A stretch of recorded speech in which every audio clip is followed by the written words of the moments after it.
안녕하세요. 굿모닝 대박 예감 박미라입니다. 출근길 시민들의 우려를 키웠던 버스업계가 파업을 중단하기로 했습니다. 서울뿐 아니라 부산에서도 정상 운행에 돌입한다라고 하니까요. 출근길의 불편은 피할 수 있게 됐습니다. 자, 시장으로 가보시죠. 추수감사절 연휴를 하루 앞둔 뉴욕 증시는 반등세를 보였습니다. 경제 지표도 호조를 보였고 또 어제 급락했던 휴레트커드의 주가가 반등하면서 전반적인 기술주 강세를 이끌기도 했는데요. 덕분에 뉴욕 3대 지수가 1% 미만으로 오르면서 거래를 마쳤습니다. 유럽 증시 또한 상승폭이 크진 않았습니다만 사흘째 상승세를 이어가기도 했죠. 그리스에 대한 유로존 지원이 확정되지는 않았습니다만 일단 지켜보자는 관망 심리가 더 우세한 것 같습니다. 이렇게 미국과 유럽 그리고 중동적 이슈까지 잠시 후 꼼꼼하게 살펴드리도록 하죠. 먼저 글로벌 주요 뉴스부터 확인하고 돌아옵니다. 강동석 아나운서. 네, 안녕하세요. 강동석입니다. 글로벌 주요 뉴스입니다.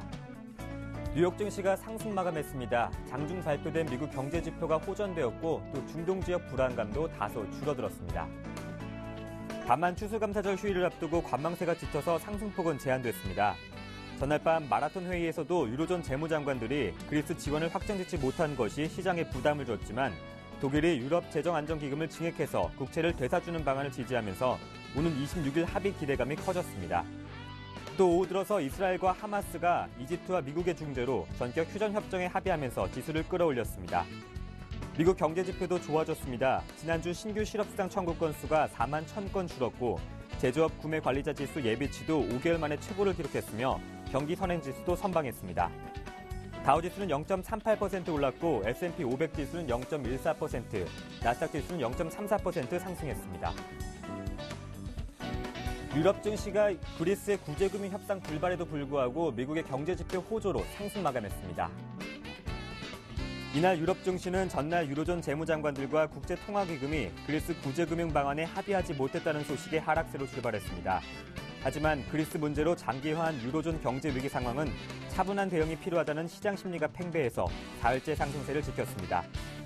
유로존 재무장관 협의체인 유로그룹과 국제통화기금은 12시간 가까이 그리스에 대한 구제금융 지원과 부채 조정 방안을 논의했지만 이견을 좁히지 못하면서 오는 26일 다시 논의하기로 했습니다. 회의 참석자에 따르면 그리스의 부채 규모를 국내 총생산의 120%로 줄이는 목표를 2022년으로 6년 늦추는 데 합의하지 못한 것으로 알려졌습니다. 나라별로는 영국이 0.07% 올랐고 프랑스와 독일은 각각 0.44%, 0.16% 상승했습니다. 네, 다시 미국으로 가보면요. 밤사이 발표된 미국 경제 지표는 호조 나타냈습니다. 먼저 미국 노동부가 발표한 지난주 신규 실업수당 청구 건수는 41만 건을 기록하며 시장 전망치에 부합하는 수치였습니다. 지난주 초대형 허리케인 샌디의 여파로 수치가 급증했던 기저효과에 따른 것으로 보여지는데요. 이날 발표된 미국의 11월 소비심리지수는 재정절벽 우려로 시장 전망치를 하회한 것으로 나타났지만 증가 추세는 이어갔습니다.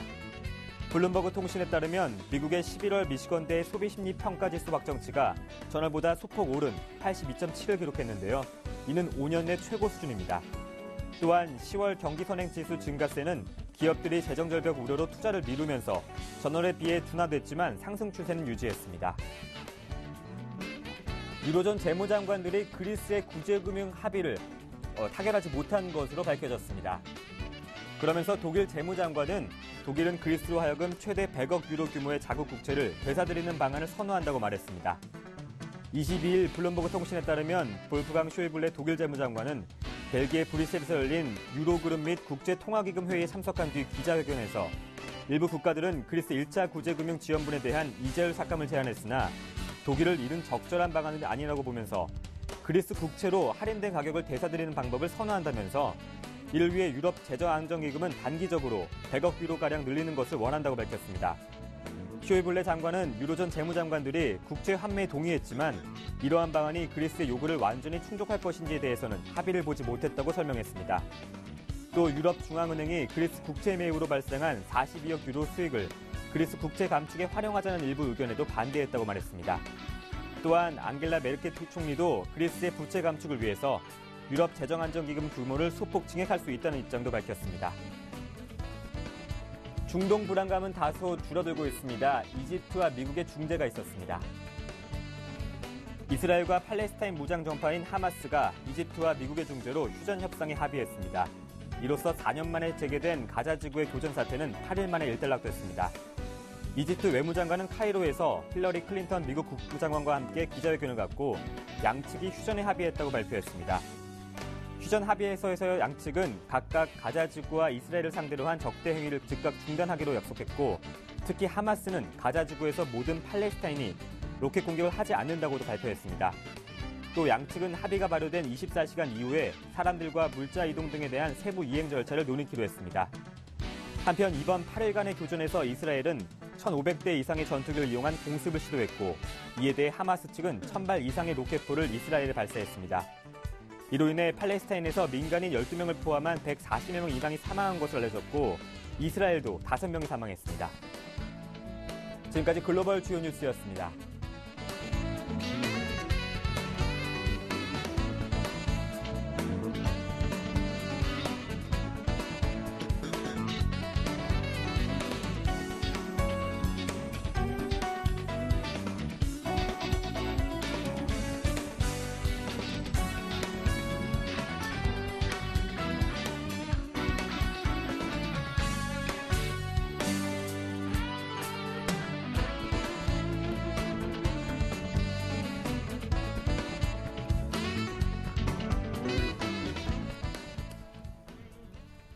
네, 글로벌 핫이슈 인백스 투자자문의 이현민 본부장과 함께하겠습니다. 안녕하세요. 네, 안녕하십니까. 예, 먼저 경제 지표부터 점검을 해보겠습니다. 보통 저희가 금요일 시간에 다뤘는데 신규 실업수당 청구 건수가 하루 앞당겨 발표가 됐죠. 예상치에 부합하는 모습이었어요. 그렇습니다. 그렇지만 아직 샌디 태풍 영향에 따라서 절대 수치는 높은 수준이라고 볼 수가 있겠습니다. 오늘 주간 신규 실업수당 신청 건수가 하루 앞당겨서 발표가 된 것은 내일 이제 추수감사절이기 때문에 이에 하루 앞당겨서 발표된 그런 내용이라고 볼 수가 있겠습니다. 지난주 수치는 4만 1,000건이 감소한 41만 건으로 발표가 됐는데요. 최근 두 달의 평균 수치를 보면 36만 건 후반대 정도를 유지하고 있었습니다. 그런 수준을 보면 아직은 4만 건 이상의 높은 수준이라고 볼 수가 있겠고요. 2주 전 수치는 7만 8천 건 증가해서 수정된 수치는 9만 건 증가로 더 악화가 됐습니다.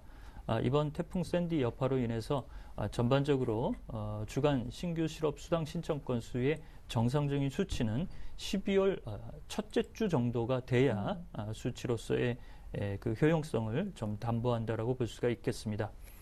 그다음에 오늘 두 가지 지표가 더 발표가 됐는데요. 미국의 10월 경기 선행 지수는 예상치 0.1%보다 높은 0.2% 증가로 두 달 연속 좋은 수치가 나왔고, 다만 11월 미시간대 소비심리 지수는 예상치 84.5보다는 조금 떨어진 82.7을 기록을 했습니다. 따라서 태풍 샌디가 10월 마지막 주에 미 본토에 상륙했다라는 것을 보면 10월 경기 선행 지수보다는 11월 경기 선행 지수에 조금 더 눈을 돌려야 된다라고 볼 수가 있겠고, 오늘 뉴욕 증시는 경제 지표도 힘을 보탰지만 아무래도 이스라엘과 하마스의 정전이 발표됐다는 점, 이런 점이 안도감을 줬다라고 볼 수가 있겠고, 전전일 버냉키 의장이 재정절벽에 대해서 부정적 의견이 나왔다는 점, 이런 점이 오늘은 나오지 않았다는 점, 이런 점이 시장에 좀 안도감을 불러일으킨 요인이라고 볼 수가 있겠습니다. 네, 현재 재정 절벽은 미국에서 가장 중요한 이슈로 떠오르고 있습니다. 하지만 불안감이 높아지면서 안전 자산으로 간주되는 이 지방채 투자가 몰리고 있다고 하죠. 적절한 방안인지 이야기 좀 들어볼게요. 그렇습니다. 이제 돈의 행방이 특히 이제 미 증시에서 월가에서 돈의 행방이 이 재정 절벽 리스크 때문에 어디로 이제 쏠릴 것인가, 이런 부분이 가장 관심이 크다라고 볼 수가 있겠습니다. 현재 미 현지에서는 지방채 투자 부분이 현재 관심을 얻고 있는데요. 이는 이른바 자본이득세가 현행 15%에서 5% 증가한 20%로 상승될 요인이 많기 때문에 세금 면제점을 부여하는 지방채 투자에 관심이 좀 높아지는 것으로 볼 수가 있겠습니다. 그렇지만 세금 면제점의 기준 규모가 부호들이 투자하기에는 그 규모가 크지 않기 때문에 적절히 그 실효성이 담보된다라고 보기는 조금 어렵다라고 볼 수가 있겠고, 지방 주 정부들은 연방 정부의 재정과 불가분한 관계가 있고, 특히 주 정부들은 미 정부가 재정 감축에 나설 것을 현재 대비하고 있다는 측면에서 보면 국채 대비 지방채 투자는 안전성 측면에서는 조금 떨어진다라고 볼 수가 있겠습니다. 특히 2010년에 워렌 버핏이 지방채 가격이 상당폭 하락하면서 가격 메리트가 생기자 지방채 투자에 대거 나섰지만, 캘리포니아 스탁턴시나 맘모스 레이크 시티의 파산 등으로 인해서 지방채 투자의 부실 위험이 커지자 많은 비중을 드러냈다는 점에서 이 지방채 투자는 현재 일고 있는 재정적 리스크에 따른 일시적인 투자 관심이라고 볼 수가 있겠습니다. 네, 또 어제 유로존 재무장관 특별회담에서 그리스의 구제금융 지원 결론을 내지 못했습니다. 어제 국내 증시 하락의 원인이 되기도 했었는데요. 진통이 여전한 것 같네요. 결국 이 문제는 유로존의 위기 상황을 누가 리더십을 가지고 현재 풀지 못하고 있다는 것이 결과적으로 그리스가 긴축 이행에 합의를 하고 의회 통과를 하면 이를 그 긴축 이행과 관련된 구제 자금을 집행해 주겠다라는 약속을 못 지키는 양상으로 현재 나오고 있습니다. 특별 회담을 20일 날 열었는데요. 성과가 없었습니다. 26일 날 다시 또 회담을 한다고 하지만 26일에도 현재까지는 결과적으로 좋은 그 내용이 도출되기가 어려울 수도 있는 가능성이 상당히 높다라고 볼 수가 있겠습니다. 이런 원인들은 유로존 회원국들이 추가적으로 그리스의 추가 비용을 부담하는 부분에 거부감이 크기 때문에 현재 그리스가 2년 긴축 이행 연장에 따른 국채의 추가적인 비용 140억 유로에서 300억 유로의 자금을 어떻게 변통할 것인가라는 문제라고 볼 수가 있겠습니다. 그렇지만 IMF는 2020년까지 현재 약속했던 그리스의 공공부채 비율을 120%로 맞춰달라고 고수 방침을 하고 있고, 여러 남유럽 국가들은 그리스의 추가 비용 부담, 그리고 민간 채권단의 회유권 문제, 이런 부분은 배제하고 내용을 논의하자라는 기존의 입장을 그대로 가져가고 있어서 이런 행태로서는 합의점 도출이 매우 현재까지는 난항이 계속된다라고 볼 수가 있겠습니다. 네. 또 이 가자지구 사태가 휴전하면서 일단 증시에는 호재로 작용했다라고 앞서 살펴봐 드렸는데, 이란이 팔레스타인 가자지구를 통치하는 무장단체 하마스에 군사적 지원을 보내겠다, 이런 이야기를 했더라고요. 그렇습니다. 특히 이제 이번에 정전이 된 것은 시장에서 이제 나오는 뉴스나 이런 부분은 이제 이집트가 중재를 잘 했다, 이런 쪽으로 이제 얘기가 많이 나오고 있는데요. 베냐민 네타냐후 이스라엘 총리와 오바마 대통령이 이미 그 전화 통화를 가졌습니다. 지상군 파견은 오바마 대통령이 거부 의사를 전달을 했고, 네타냐후 총리는 이집트의 중재안을 받아들일 것인가를 오바마 대통령과 수기를 한 후에 이를 받아들이는 쪽으로 그 결론을 냈습니다. 이런 부분에서 현재 시장에서는 이스라엘의 중재가 큰 영향을 미친 것으로 현재 발표가 되고 있는 상황입니다.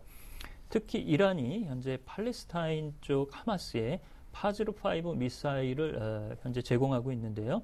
이 미사일은 이스라엘의 텔아비브를 폭격할 수 있는 75km의 지상 사정권을 가지고 있습니다. 이런 부분에서 이스라엘이 하마스 가자 지구에 결과적으로 8일간 교전에서 많은 현재 피해 양산을 만들어낸 것이라고 볼 수가 있겠고, 미국과 이란과의 현재 이란 원유 수출 봉쇄, 이런 부분이 미국의 맹방인 이스라엘과 하마스의 대리전 양상으로 현재 나오고 있는 상태입니다.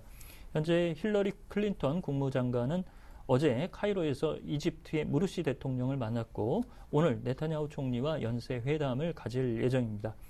정전이지만 아직 이스라엘이 하마스 가자 지구에 대해서 긴장의 끈을 놓치지 않고 있기 때문에 이 부분이 종전 협상으로 가져갈지까지는 아직까지는 잠재적인 변수는 좀 있다라고 볼 수가 있겠습니다.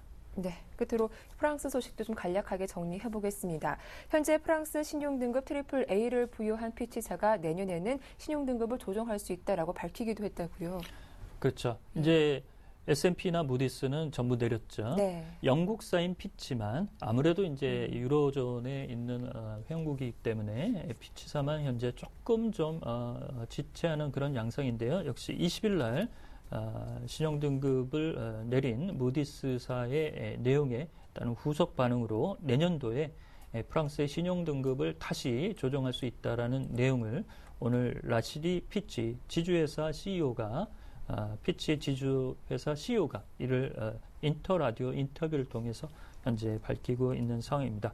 이렇게 되면 트리플 A를 전부 박탈하는 수준으로 프랑스가 들어갈 수 있는 부분은 유로존의 가장 큰 현재 리스크 요인이 될 수 있는 부분이고요. 따라서 재정절벽 문제, 미국의 내용도 이런 부분을 연말까지 잘 이행하는 합의점이 나오지 않는다면 이런 신용등급 강등의 여파는 미국으로 불똥이 튈 수 있는 잠재적 리스크 요인도 현재 남아있다고 볼 수가 있겠습니다. 네, 이렇게 글로벌 하디슈 인덱스 투자산문의 이현민 본부장과 함께했습니다. 도움 말씀 고맙습니다.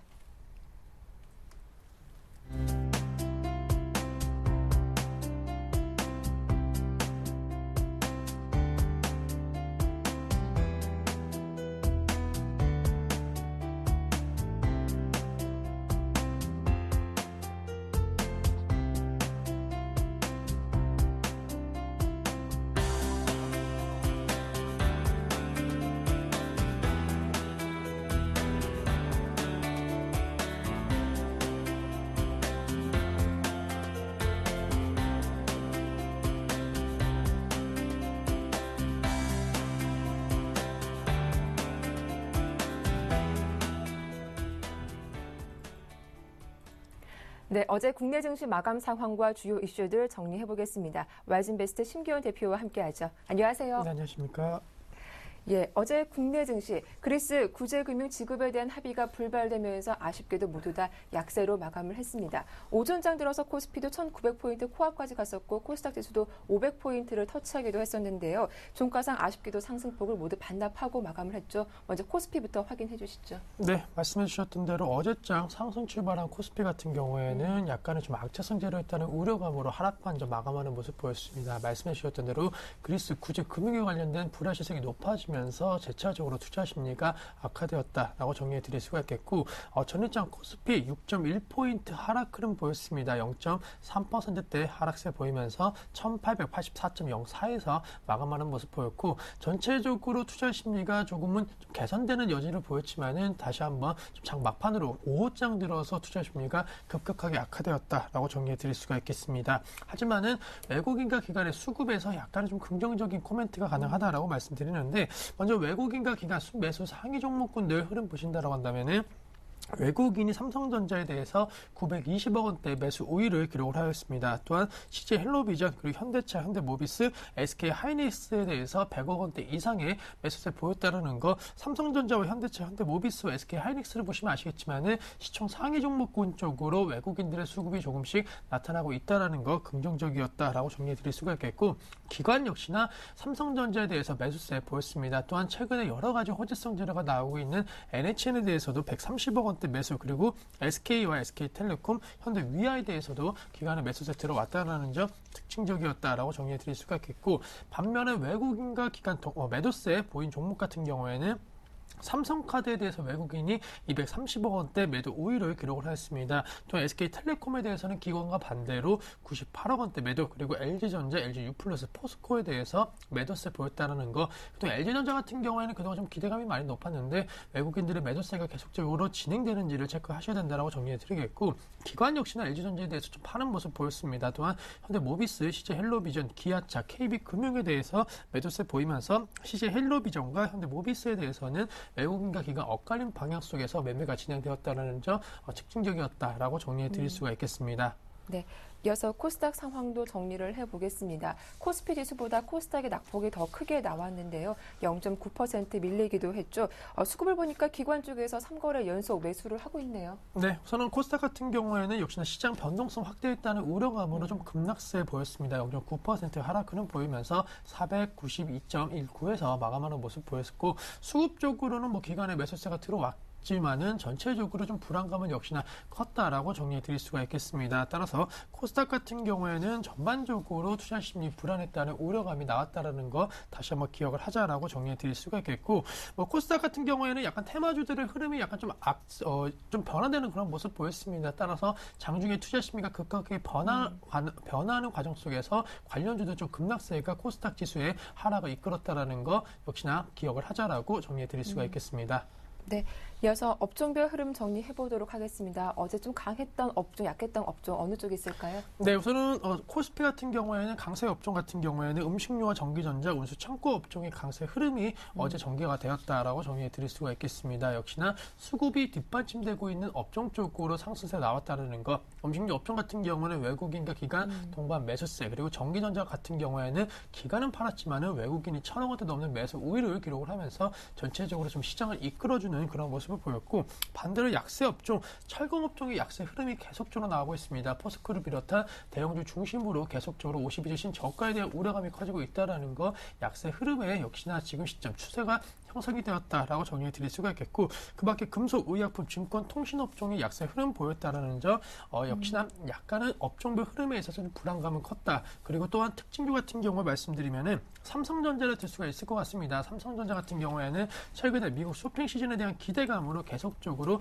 시장 대비 강세 흐름 보이면서 어제장 같은 경우에도 1.4%대 상승 랠리 이어졌다라는 것, 그리고 코스맥스 같은 경우에도 여러 가지 호재성 재료에 따른 기대감, 그리고 각 증권사에서 장기적인 성장성에 대한 기대감이 높아졌다는 측면에 있어서 어느 정도 상승 랠리가 이어졌다라는 거, 두 종목 코스피 시장에서 한 번쯤 어제장 눈여겨보셨으면 좋았을 종목이 됐다라고 정리해 드릴 수가 있겠습니다. 네, 이어서 코스닥 쪽 분위기도 확인을 해보겠습니다. 어제 코스닥 업종별 흐름 정리해 볼 텐데 어제 좀 엔터주가 그나마 반등하는 모습이 나오기도 했더라고요. 네, 우선 엔터주 같은 경우에는 투자 심리가 좀 급격하게 변화되고 있는 모습 보이고 있습니다. 네. KST 같은 경우에 뭐 실적 호조라든가 그다음에 여러 가지 좀 증시에 있어서 호재성 재료로 작용할 수 있는 여러 가지 요인들이 나오면서 네. 전반적으로 좀 SM을 비롯한 다른 대형 엔터주들을 좀 이끌어주는 모습 보였다라고 정리해 드릴 수가 있겠고, 강세 업종 같은 경우에는 말씀해드렸던 이런 엔터주들이 포함한 오락문화 업종이라든가 인터넷 IT 부품 업종이 강세 흐름 보였습니다. 반대로 비금속, 건설, 기타 제조, 금속 업종은 약세 흐름 보이면서 약간은 그동안 강했던 업종군들이 약간 상승 랠리 이어졌지만 전체적으로 대부분의 종목군도 좀 약세 흐름 보이면서 코스닥 지수 0.9%대 하락세 보였다라는 거 역시나 기억하자라고 정리해 드리겠고, 다시 한번 취업에 관련된 부분이 좀 언급이 되면서 역시나 선고 관련주로서 취업 관련주들의 급등세 보였다는 점 어제 특징 테마였다라고 정리해 드릴 수가 있겠습니다.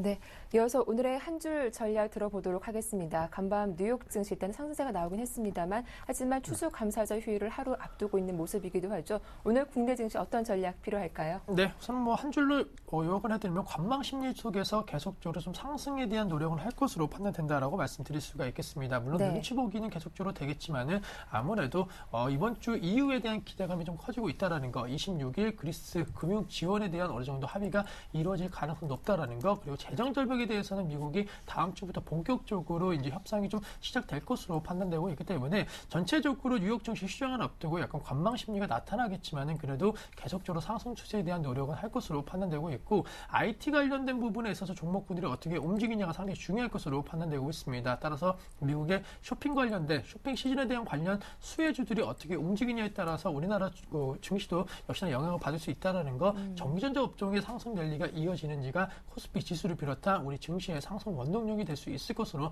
판단되고 있기 때문에 전반적으로 삼성전자를 필두로 한 IT 기업 쪽으로 계속적으로 관심 가지시는 전략 필요하지 않을까라고 정리해 드릴 수가 있겠습니다. 네, 지금까지 와이즈인베스트 신기원 대표와 함께했습니다. 도움 말씀 고맙습니다. 자, 이어서 샘플러스 김현근 전문위원과 어제장 이슈들 정리해보겠습니다. 안녕하세요. 네, 안녕하세요. 예, 어제 원달러 환율이 박재환 기획재정부 장관의 구두 개입 소식에 소폭 상승으로 마감을 했죠. 이 환율 흐름 한번 점검을 해주시죠. 예, 그렇습니다. 최근에 원화 강세가 계속 지속이 되고 있는 상황인데요. 지난해 한 8월 달쯤, 9월 달쯤부터 해서 지속적으로 지금 사실은 하락을 좀 하고 있는 모습이죠. 원화 강세가 계속 지속이 되고 있는 상황입니다. 현재 그러한 우리 시장에서 종목들의 흐름들도 분명히 우리가 원화 강세에 의해서 수혜를 볼 수 있는, 영향을 받고 있는 그러한 종목들이 계속해서 움직임이 나타나고 있는 상황입니다. 현재 미국이나 이런 여러 가지 이슈들이 있긴 합니다만 그 안에서도 이 환율과 관련된 종목들의 움직임은 계속 견조한 또 수혜를 볼 수 있는 종목들 같은 경우에는 좀 견조한 흐름을 좀 보여주고 있는 것 같습니다. 그리고 곧 이제 일본 같은 경우도 선거를 앞두고 있는 상황이고 엔화의 약세 부분이 또 추가적으로 좀 예상이 되기 때문에 현재 상태에서 원화 강세와 관련된 이러한 종목들을 좀 점검을 해볼 필요가 있을 것 같습니다. 계속해서 지금 연중 최저치를 좀 갱신하면서 원화 강세가 좀 지속이 되고 있는데요. 역시 이제 그러한 그러한 흐름 속에서 뭐 내수 관련 주라든가 여행 관련 주라든가 음식료 관련 쪽이라든가 이러한 종목들의 흐름들이 상당히 좀 견조한 흐름들을 보여주고 있는 게 이런 환율 관련한 이 부분과 좀 직접적인 관련을 좀 지어서 생각을 좀 해봐야 될 것 같습니다. 현재 이러한 상황 속에서 보자면 원화 강세 속에서 출입국자 수 이 부분이 지금 사상 최대로 좀 나타나고 있는 상황인데요. 10월달 외국인 출국자 수가 전년 동기 대비해서 11% 이상 증가가 됐고 외국인 입국자 같은 경우에도 3% 정도 증가가 되는 이러한 상황이 나타나고 있습니다. 현재 이러한 부분들을 봤을 때 우리가 좀 관심을 가져야 되는 섹터를 좀 찾아보자면 뭐 여행 관련 주라든가 그리고 또 중국인의 입국자 수는 상당히 좀 늘어나고 있는 상황입니다. 관련해서 뭐 호텔 쪽 호텔신라라든가 파라다이스, CKL 이러한 카지노 업체들에도 우리가 좀 관심을 좀 가져봐야 되는 그러한 상황인 것 같습니다. 현재 상태에서 이러한 시장의 흐름 속에서 하나투어라는 그런 여행 관련주를 한번 점검을 좀 해보도록 하겠습니다. 원화 강세가 계속 지속이 되면서 현재 소비 여력이 좀 증가된다고 봐야 되겠죠. 그러면서 여행객이 좀 증가가 되게 되고 국내에서 출국하게 되는 그런 여행자들의 대부분은 환율에 상당히 좀 영향을 민감하게 받는 그런 모습을 우리가 확인을 좀 할 수 있는데요. 반대로 외국 해외에서 국내로 들어오는 여행객들 같은 경우에는 그다지 또 환율에 민감하지 않는 상황입니다. 그렇기 때문에 현재 이러한 상황 자체가 여행주에 좀 우호적으로 작용이 될 수 있는 그런 환경이라고 생각을 하고요. 지금 아웃바운드 사업 같은 경우에 중소형 여행사들의 그 마켓 쉐어를 지금 흡수를 하고 있는 상황이고요. 이 부분에 있어서 아웃바운드 부분이 상당히 안정적인 그런 캐시카우 역할을 좀 하고 있는 상황입니다. 하나투어 같은 경우. 출국자들 매출의 한 95%가 출국자들의 영향을 좀 받기 때문에 현재 이러한 원화 강세 속에서 분명히 수익성에 기대를 좀 해볼 수 있는 이런 상황이라고 생각을 하고요. 그리고 한 가지 더 이러한 캐시카우 속에서 성장성에 대한 부분도 좀 생각을 할 필요가 있는데요. 바로 이제 호텔 사업 부분인데요. 인바운드 사업에서의 이제 호텔 공급 능력의 확대, 이 부분이 바로 모객력이 상당히 좀 증가가 된다고 판단을 할 수 있습니다. 이번에 인바운드 비즈니스 호텔인 센터마크 호텔 11월 12일 날 오픈을 하게 됐죠. 그래서 이 부분에 있어서 250객실 규모의 호텔 사업을 시작을 하게 됐는데요. 이 부분이 2015년도까지 해서 서울시에 한 1000객실이 넘는 이런 확보 계획을 가지고 있는 상태입니다. 그렇게 되면 하나투어 ITC에게 안정적으로 객실을 공급하게 되죠. 하나투어 ITC 같은 경우가 인바운드 사업을 담당하고 있는 하나투어의 자회사입니다. 이런 부분과 관련해서 인바운드 사업의 어떤 시너지 효과 이 부분을 좀 기대를 좀 해볼 수 있을 것 같습니다. 이러한 호텔 사업을 이제 국내에서 시작을 하면서 표를 보시면 아시겠지만 앞으로 이러한 순차적으로 객실을 증가하는 계획을 좀 가지고 있는 상황이죠. 이러한 호텔 운영 경험을 토대로 해서 향후에 국내에 국한되지 않고 동남아시아 이쪽으로 시장 진출을 좀 계획을 하고 있기 때문에 그 부분에 있어서 성장에 대한 좀 기대를 좀 해볼 수가 있을 것 같고요.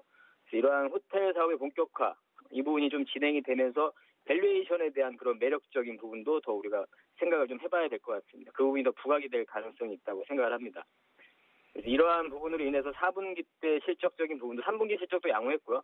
4분기 영업이익 같은 경우 84억 원 정도 예상이 되고 이 부분은 전년 동기 대비해서 한 400% 이상 증가되는 부분입니다. 이러한 성장성 부분, 실적의 증가 부분, 안정적인 캐시카우 부분, 충분히 성장성과 실적, 현재 잠시 차트를 보시면서 수급을 확인해 보겠지만 수급적인 부분도 상당히 양호한 부분입니다. 차트를 좀 보시면서 매매 전략을 좀 말씀드리도록 하겠습니다. 일봉을 좀 보시면 상당히 좀 긴 시간 동안 박스의 모습을 보여준 이후에 그 부분을 돌파하고 상승을 하게 되고 다시 한 번에 이러한 박스의 좀 모습을 보여주고 있습니다. 박스권의 모습을 보여주고 있는데요. 기관이 상당히 좀 선호하는 그러한 종목입니다. 현재 이 상황에서 또 월봉을 또 한번 확인해 보면 이 단연간의 박스권의 흐름을 좀 보여줬었죠. 이 부분을 최근에 좀 돌파해주는 그러한 흐름이 좀 나타나고 있는 상황이고요. 주봉을 좀 확인해봐도 이러한 고점 부위를 돌파한 이후에 약간의 횡보 구간, 또 추가적인 상승을 위한 그러한 흐름을 좀 보여주고 있다고 판단이 됩니다. 그리고 수급적인 부분을 좀 확인을 해봐도 이러한 기관의 매수세가 지속적으로 들어오고 있는 투신과 기금에서의 이런 매수세를 좀 확인을 해볼 수가 있습니다. 네. 매매 전략을 좀 말씀드리면 매수에 접근하실 때는 전일 종가였던 63,100원을 제시해드리고요. 목표가는 8만 원, 손절가는 6만 원 제시해드리도록 하겠습니다. 네. 이 원화 강세가 이어지면서 내수 그리고 여행 관련주에 관심을 가져보자. 관련 종목으로 오늘 하나투어 살펴봐 주셨습니다. 말씀 잘 들었습니다. 네, 감사합니다. 네, 지금까지 샘플러스 김형근 전문위원과 함께했습니다.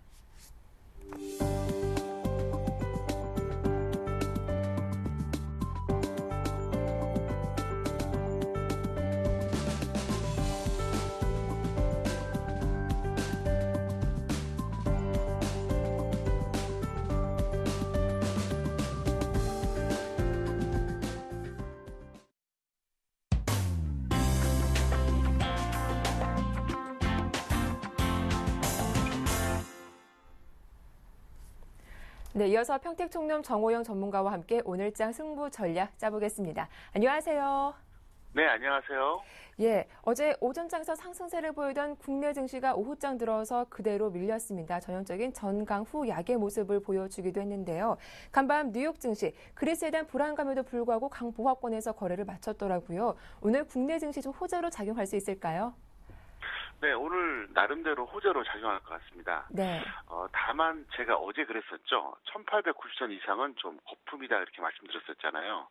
1875선 전후 정도가 정상이다 그랬었는데 어제 무려 1899까지 올라갔습니다. 그랬다가 1878까지 밀리고 이제 결과적으로 이제 1884에 마감해 주는데요. 어쨌든 그 흐름은 뭐 이어가지 않을까 저는 이렇게 보고 있습니다. 그래서 일단 어제 말씀드렸던 그 내용을 다시 한번 꼭 여러분들이 참고하시길 바라겠습니다. 어제 제가 아침 방송에서 분명히 그랬습니다. 1890선 이상은 거품이다. 1875선 전후가 정상이다 그랬는데 어제 1899까지 올라갔다가 결국은 순간적이지만 1880까지 이제 밀린 적이 있었는데요. 단기적인 전망 말씀드리겠습니다. 저는 이렇게 보고 있습니다. 결국 1870에서 1880선 박스권 이후에 하락할 것이다 이렇게 보고 있습니다. 이게 꼭 오늘만 해당하는 건 아닙니다. 뭐 오늘과 내일 이렇게 이틀 정도 다 포함하는 건데요. 여기서 1880 이상 유지가 된다고 해도 그러니까 어제처럼 1890이 넘어가도 또 한번 밀리지 않을까 이렇게 보고 있고요. 그렇다고 해서 뭐 1870이 쉽게 무너진다 이렇게 보지도 않는다는 거죠. 그래서 오늘 이제 그 해외 증시 상승으로 인해서 아마 초반에 조금 플러스 출발할 것 같아요. 그래서 만약에 1890이 넘어도 역시 다시 한번 1880선대로 내려올 것 같고요. 만약에 밀린다고 해도 1870이 그렇게 쉽게 무너지지는 않을 겁니다. 그래서 일단 그렇게 보고 있고요. 중기적인 것은 뭐 1850이 이탈하기 전까지는 뭐 특별히 드릴 말씀이 없고요. 만약에 그때 이탈하게 되면 다시 제가 정확하게 말씀을 드리겠습니다. 자, 그리고요. 우리나라 지수 차트 잠깐 보시겠습니다. 자, 우리나라 지수 차트를 보면 이제 아주 이제 심각한 어떤 그런 트렌드가 나오는데요. 그냥 보실 때 이제 그 10월에 보시면은 10월 말이었죠. 21선이 61선을 이탈했습니다. 그래서 하향 이탈했고요. 그다음에 오늘 날짜로 아마 거의 21선이 이제 120선 마저도 이탈할 것 같습니다. 그래서 계속 이제 그 데드 크로스가 이어지고 있는 상태인데요. 그러니까 어제도 말씀드렸다시피 단기적으로 반등은 가능한 구간이 맞아요. 근데 문제가 뭐냐면 여기서 치고 갈 만한 모멘텀이 없다는 거죠. 그리고 해외 증시 같은 경우는 이제 제가 자막을 통해서 다시 한번 말씀드리는데요. 어제 그랬었잖아요. 다우존스 이제 방향성 시나리오 이제 말씀드리면서 만약에 12,900이 돌파가 되면 13,000원까지 가능할 것이다. 반대로 12,700 이탈되면은 12,600까지 이제 가능하다 그렇게 말씀드렸었는데 어제 이제 오르면서 12,836까지 갔습니다. 그래서 만약에 이제 오늘 밤이든 뭐 내일까지 다 합해서든 어쨌든 12,900이 넘어가면 한번 13,000 찍어줄 수 있습니다. 하지만 어차피 그렇다고 해도 전 지속적으로 올라가기 좀 어렵지 않나. 왜냐하면은 지금 미국의 어떤 재정적 상태가 근본적으로 해소될 이유가 없어요. 해소될 일도 없고요. 그리고 유럽 같은 경우도 현재 마찬가지입니다. 크게 달라질 게 없습니다. 환자로 말하면은 목숨만 연명하고 있는 거지 거의 뭐 오늘 내일 하는 수준입니다. 그게 갑자기 건강한 사람이 되지 않거든요. 저는 경제나 건강이나 사실 원리가 똑같다고 보거든요. 무슨 얘기냐면 서서히 좋아지고 서서히 나빠지는 것이 갑자기 나빠지거나 좋아질 수는 없다고 보고 있습니다. 그래서 그렇게 볼 수 있겠고요. 자, 이번엔 자막을 통해서 제가 선물 동향 말씀드리겠습니다. 이것도 역시 제가 어제 똑같은 얘기했습니다. 어제 제가 아침 방송에서 그랬잖아요. 전일까지 17,500계약 정도 순매도였었는데 이게 15,000으로 가느냐 2만 원으로 가느냐 이게 중요하다 그랬었는데 결국은 어제 2만 원으로 다시 올라섰어요. 그래서 이런 상태에서는 쉽지가 않다고 본다는 거죠. 왜냐하면은 일단 해외 증시 같은 경우 좀 전에 자막으로 설명드렸지만 만약에 많이 간다고 해도 13,000이고요. 그렇지 않으면 다시 밀릴 가능성이 있고요. 그다음에 바로 이 선물 매매 동향 때문에 오늘 플러스 출발한다고 해도 결국은 외국인의 선물 매도세가 다시 한번 지수를 밀어보지 않을까 이렇게 볼 수 있겠습니다. 그다음에 특별히 하나 더 말씀드릴 수 있는 게 뭐냐면 개인 투자자들이 현재 관심 종목으로 기아차하고 SM이 굉장히 좀 각광을 받는 것 같아요. 관심의 대상이 되는데 이거 좀 말씀드릴게요. 워낙 많은 사람들이 몰려주셔서 그런데요. 기아차 같은 경우 지수보다 훨씬 약합니다. 무슨 얘기냐면요. 지난주 금요일 종가 대비 코스피는 플러스 1.29% 올라갔습니다. 반면에 기아는 6.01% 하락했습니다. 이게 말이 됩니까? 지수는 올라가는데 오히려 종목은 더 떨어져요. 만약에 지수가 떨어지면 종목은 어떻게 될까요? 더 떨어진다고 봐야 된다. 그래서 일단은 기아차는 이렇게 보시면 돼요. 현재 가치로 보면은 이거 고평가도 아니고 저평가도 아닙니다. 딱 중간입니다. 다만 시황이 좋으면은 여러분들이 매수하셔도 되고요. 시황이 만약에 나쁘면은 관망하시는 게 좋습니다. 그래서 일단은 철저하게 시황 위주로 대응하자. 고평가도 저평가도 아니다 이렇게 말씀드릴 수 있겠고요. SM 같은 경우에는 단기 매매 좋습니다. 다만 중기는 절대로 반대한다 설명드릴 수 있겠습니다. 최근 고점 대비 36% 하락했기 때문에 일단 그게 가능할 것 같고요. 잠깐 차트 보시겠습니다. 자, 보시면은요, 현재 기아차를 한번 보여드리는데요. 기아차는 사실 많이 빠졌어요. 그래서 현재 상태로는 더 빠질 수도 있고 올라갈 수도 있는데 가치는 중간입니다. 가치는 딱 현재 적정 주가 수준이 맞는데 시향이 결정한다고 보시면 돼요. 그래서 여기서 지수가 올라가면 추세적으로 올라가겠지만 지수가 떨어지면 더 떨어질 수도 있다. 이거 단순하게 차트로 보면 안 된다 설명드릴 수 있겠고요. 그다음에 SM 말씀드리겠습니다. SM을 이걸 좀 오직스럽게 계속 홀딩 하시는 분들이 있는데 제가 볼 때는 만약에 고점에서 매수하신 분들은 적당한 선에서 반등 나올 때 좀 털어달라. 걱정돼서 제가 드린 말씀이니까 꼭 지켜주시기를 바라겠습니다. 네, 지금 지수는 여전히 거품이 있고 적정 주가는 조금 더 내려와야 한다라고 이렇게 전망을 해주셨습니다. 자, 그렇다면 오늘의 전략도 궁금한데요. 주식 비중은 어떻게 짜볼까요? 네, 1875선 기준으로 말씀드리겠습니다. 전에는 네. 제가 1900선 기준이었잖아요. 근데 왜 1875로 말씀드렸냐면 1900선 넘어가면은 긍정적으로 봐도 됩니다. 근데 1875선이 이탈되면 그때는 정말 위험하거든요. 그래서 일단 0에서 25화 해주시고요. 어쨌든 꼭 기억해 주세요. 언젠가 1850이 깨질 겁니다. 그때는 반드시 자막에 있는 내용대로 그렇게 해주셔야 됩니다. 함부로 덤비면 절대 안 된다 말씀드리겠고요. 원래 폭락하기 전에 좀 뜸을 들이다가 한번 트렌드가 걸려버리면요 무섭게 빠집니다. 그거는 봄에도 그랬고요. 작년 여름에도 그랬습니다. 그래서 다시 한번 차트 한번 보시겠는데요. 보세요. 그러니까 봄에도 그랬습니다. 아마 다 기억을 하실 거예요. 빠지기 전에는 좀 뭔가 좀 움직임이 좀 약간 좀 혼조세가 나타났습니다. 그러다가 한번 밀리기 시작하니까 그냥 겁나게 빠져버리거든요. 엄청나게 빠른 속도로 밀린다는 거예요. 그래서 원래 이런 트렌드가 한번 나오게 되면 무섭습니다. 그래서 그게 바로 저는 1850선 이탈이라고 봅니다. 그래서 일단 그렇게 해주시기 바라겠고요. 다시 한번 말씀드리지만 이번에 또 야권 단일 후보 문제도 있고 해서 24일에 강인회가 정말 중요할 것 같습니다. 그동안 시청자분들은 잘 아시죠? 저는 말 바꾸기도 안 하고 직설적으로 예측해드립니다. 중기저점 지수, 2012년 대선 결과, 중장기 추천주 3가지 선물 드리겠습니다. 많은 참여를 부탁드리겠습니다. 네, 오늘 말씀 잘 들었습니다. 고맙습니다. 네, 감사합니다. 네, 지금까지 평택총룸 정호영 전문가와 함께했습니다.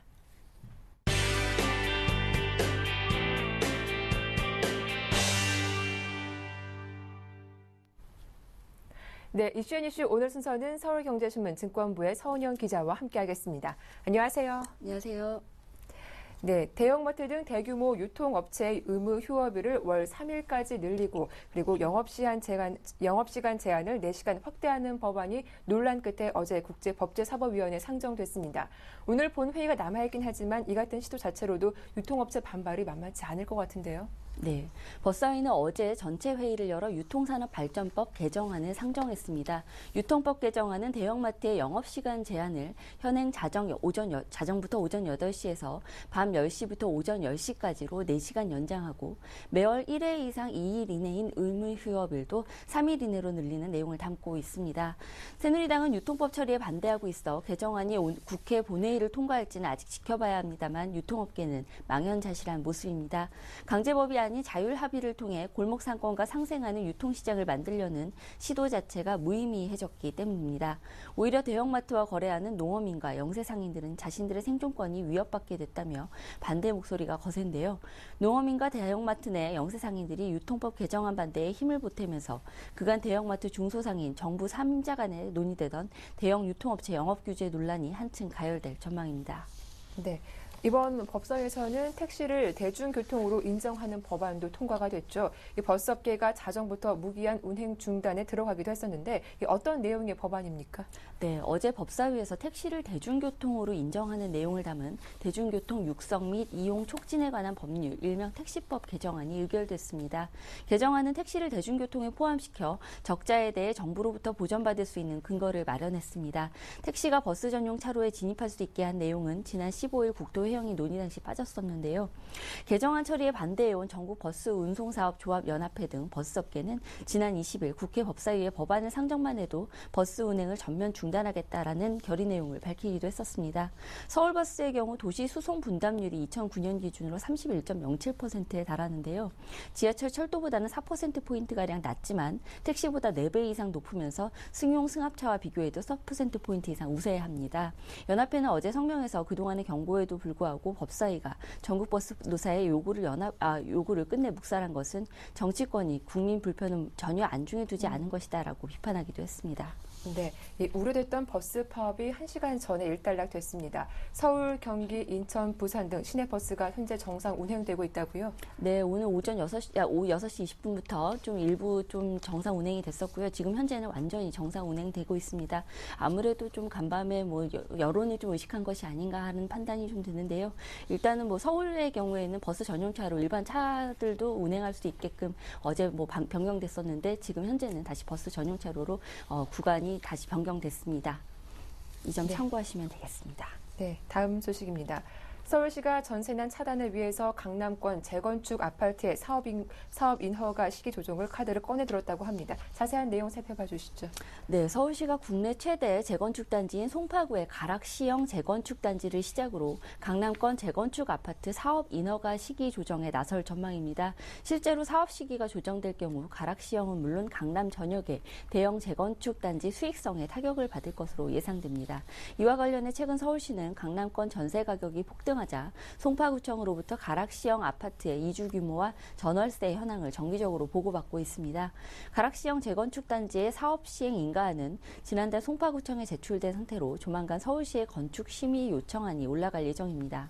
가락시형 재건축은 기존 6,600가구를 9,578가구로 재건축하는 단일 단지로는 최대 규모의 재건축 단지인데요. 사업 시행 민가와 관리처분 계획 인가 작업을 통해 2014년 후반 착공에 들어갈 예정이었습니다.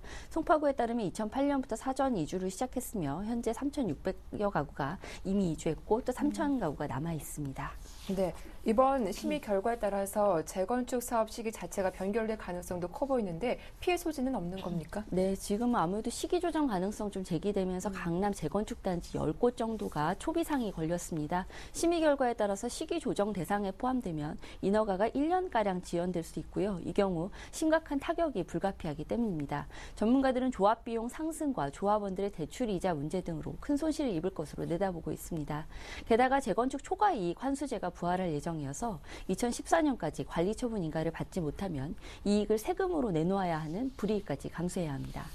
네, 미국 IT 업계 거인인 휴렛패커드 HP가 휘청거리고 있습니다.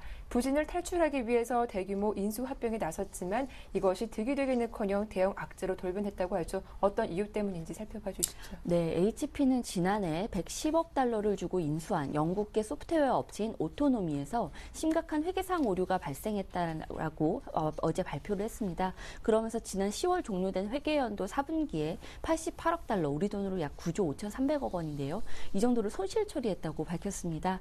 HP는 이 가운데 전 오토노미 경영진의 실적 부풀리기로 인한 손실만도 50억 달러에 달한다고 주장했는데요. 해당 분기 전체 매출액도 300억 달러로 지난해 같은 기간에 비해 7% 줄었습니다. 이날 뉴욕 증시에서 HP의 주가는 전일에 비해 12% 급락하면서 11.71달러에 마감하기도 했는데요. 올 들어서만 50% 가까이 내린 겁니다. HP의 맥 위트만 최고 경영자는 아무래도 이번 수사 결과가 나와봐야 알겠지만 어쨌든 민형사상 절차를 밟겠다 이런 의견을 밝히기도 했습니다. 네, 말씀 잘 들었습니다. 지금까지 이슈의 이슈 서울경제신문 증권부의 서은영 기자와 함께했습니다. 도움 말씀 고맙습니다. 감사합니다. 예, 굿모닝 대박 예감 1부 순서는 여기서 마치겠습니다. 저희는 잠시 후 2부로 다시 인사드릴게요. 고맙습니다.